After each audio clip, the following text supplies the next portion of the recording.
predator becomes prey in the Florida Everglades as hundreds of hunters descend on the Sunshine State to catch and kill as many Burmese pythons. Trail cameras deep in Florida's wetlands have captured something that has scientists genuinely puzzled. For years, the narrative was simple: giant pythons, an unstoppable invasion, a swamp being quietly emptied out. But new footage reveals a second layer to this story, one nobody planned for, plus a last-ditch gamble that got mocked across the internet before it started working.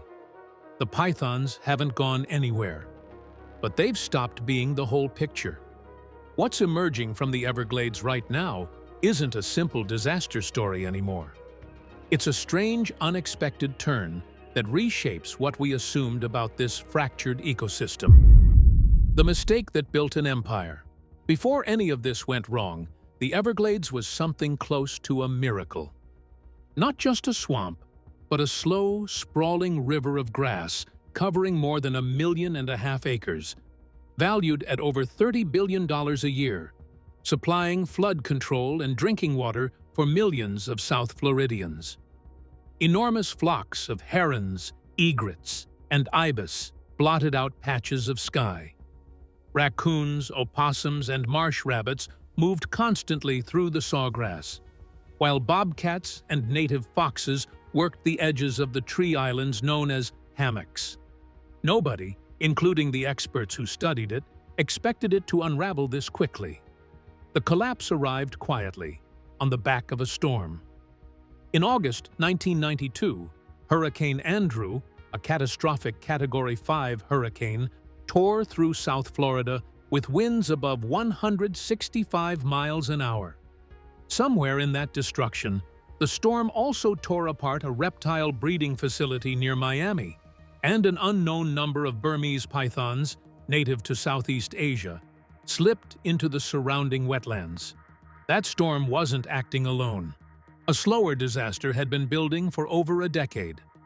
Throughout the 1980s and 90s, Burmese pythons became a trendy exotic pet, sold as $10 hatchlings small enough to fit in a palm. They don't stay that size. A snake you could hold in one hand becomes a 10-foot, 50-pound animal within a few years, some eventually topping 20 feet and 200 pounds, big enough to bring down a full-grown deer. Overwhelmed owners drove to the edge of the Everglades and released them, believing it was humane. What they actually did was light a fuse. That's the accepted version. But a stranger theory circulates among people who've studied this closely. What if the hurricane didn't just damage a small facility, but ruptured something far larger? An undocumented breeding operation that dumped thousands of snakes into the swamp at once? The speed of the population explosion, some researchers argue, doesn't line up cleanly with scattered pet releases alone.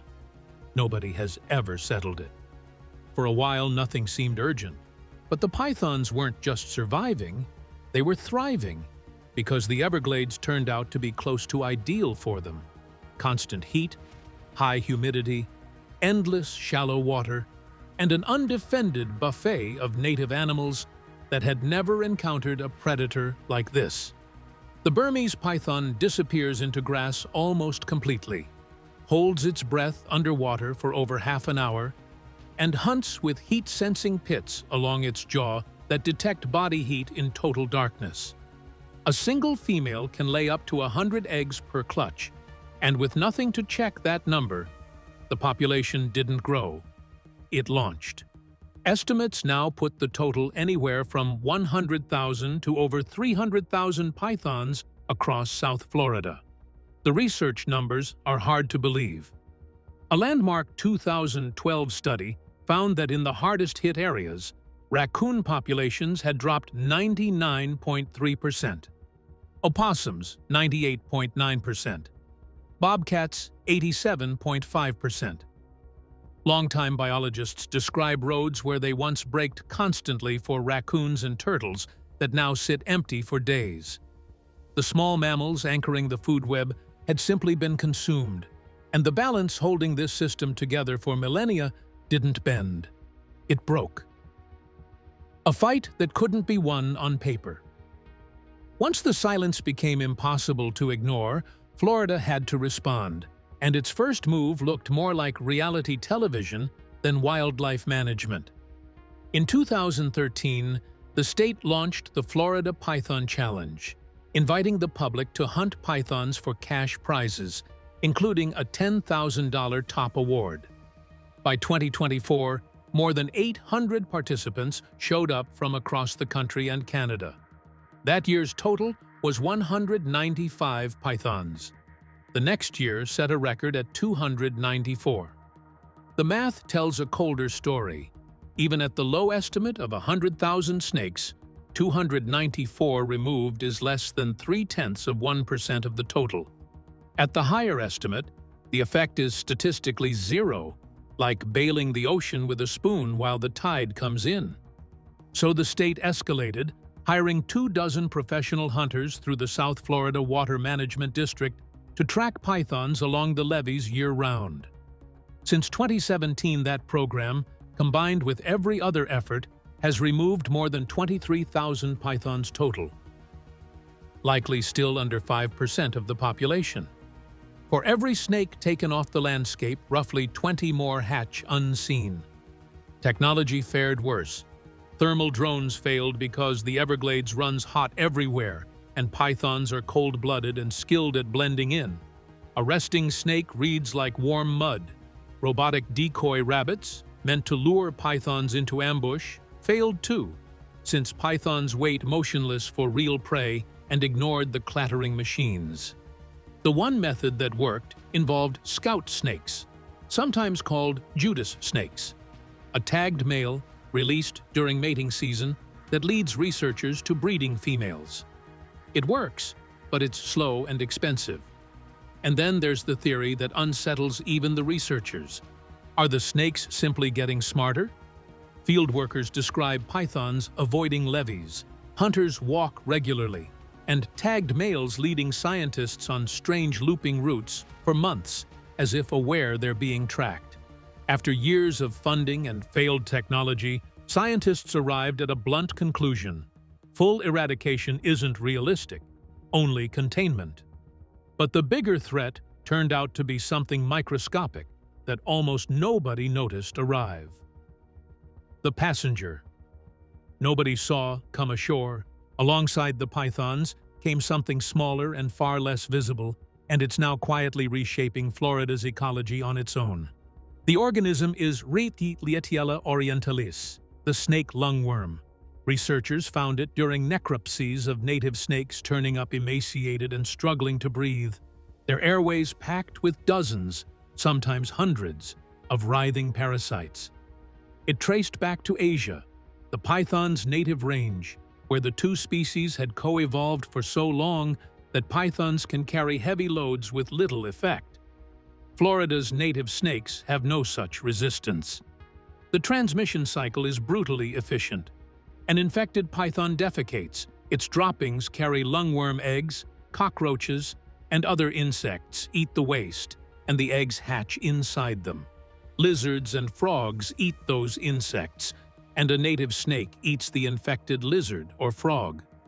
Once inside, the larvae burrow through the stomach wall into the lungs, where they mature and reproduce, choking the airway. Infected snakes slowly starve while suffocating. Researchers have found severe pneumonia, internal lesions, and worms emerging from the mouth in the worst cases.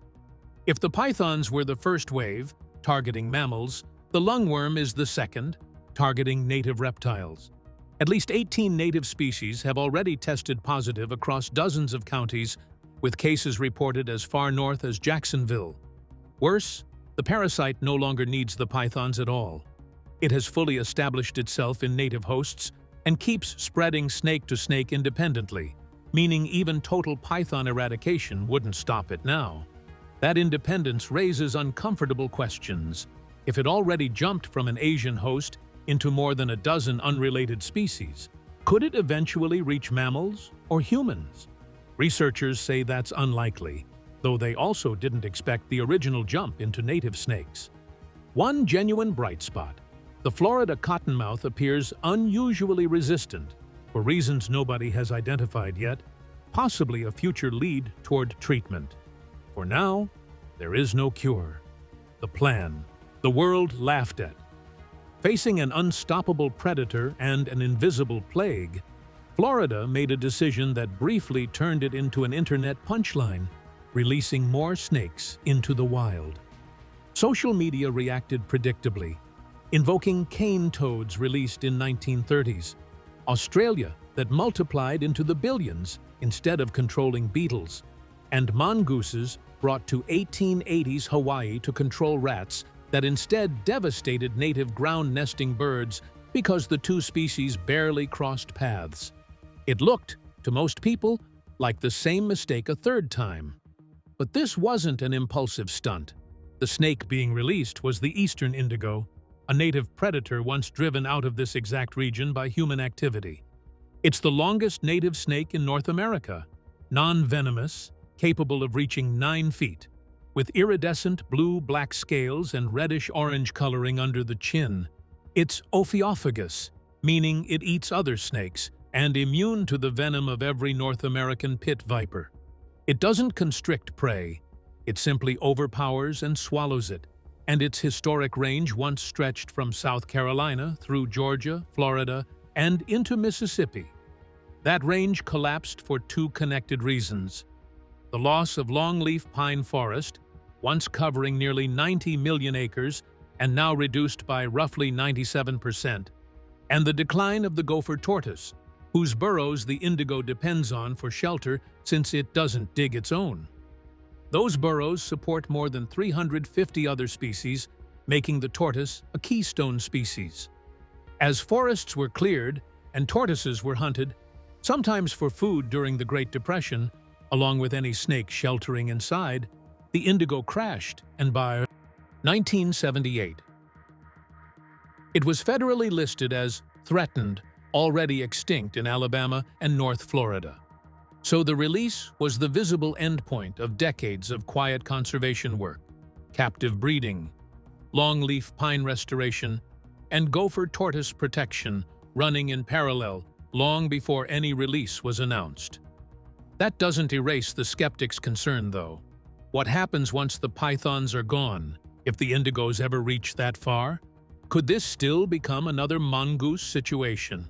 Scientists maintain the research supports it, but that confidence has preceded other ecological experiments right before they went wrong. A 3-sided fight nobody predicted. While the internet mocked the plan, something else was quietly unfolding that had nothing to do with human intervention. In Big Cypress National Preserve, researchers tracking a 13-foot, 52-pound GPS-collared male python, nicknamed Loki, went out one December morning expecting a routine check. Instead, they found his body sprawled in the grass, head bitten clean off and hidden under pine needles. A trail camera later revealed the culprit, a native bobcat weighing barely 25 pounds, less than half the python's size. Wildlife experts called it a first, a bobcat, successfully killing and eating an adult python twice its own weight. Some suspect a cold snap had slowed the snake down, but a bigger question is circulating. Is this a fluke, or are native predators learning? Similar reports have surfaced elsewhere, alligators ambushing smaller pythons, even the endangered Florida panther documented taking one down. Biologists have started calling it a rare point on the scoreboard for native wildlife, even if it's a slow kind of resistance. A single bobcat kill doesn't undo 2 decades of collapse. Meanwhile, the indigo recovery kept building momentum far to the north. In the Apalachicola Bluffs and Ravines Preserve, hundreds of miles from the python stronghold, but within the indigo's historic range, conservation teams had spent years releasing and monitoring captive-bred snakes. In fall 2023, trail cameras finally caught 2 wild-born hatchlings, offspring of previously released adults, at least one untagged, proof it was born entirely without human help. For the first time in roughly 50 years, the eastern indigo had reproduced successfully in the wild in North Florida. By 2024 and 2025, more sightings followed, including a healthy 6-foot male and 19 other snakes from earlier release years, still thriving. None of this solves the python crisis directly, since the two populations haven't even met yet. But it proves something that had been in doubt for years: a slow, science-driven restoration plan built around habitat rather than a single silver bullet tool can actually work. For decades, the Everglades story was one long account of failed containment and technology that didn't pan out. The moment that finally offered real hope wasn't a drone or a decoy. It was a native snake, restored patiently on its own terms. The pythons remain a crisis. The lungworm remains an unsolved, spreading threat. But what's coming out of Florida's wetlands now isn't purely bad news. It's something closer to resilience, which raises the real question hanging over all of it. What happens when the indigo's expanding range and the python's northern edge eventually meet? And what happens if the lungworm reaches the newly restored indigos first? Are we watching a native species recover, only to hand it straight to an invisible enemy already loose in the swamp? This isn't a resolved story. It's the opening move of a three-way standoff between the python, the parasite, and the returning emperor of the forest floor. Let us know what you think it means, and subscribe for the next update from the swamp.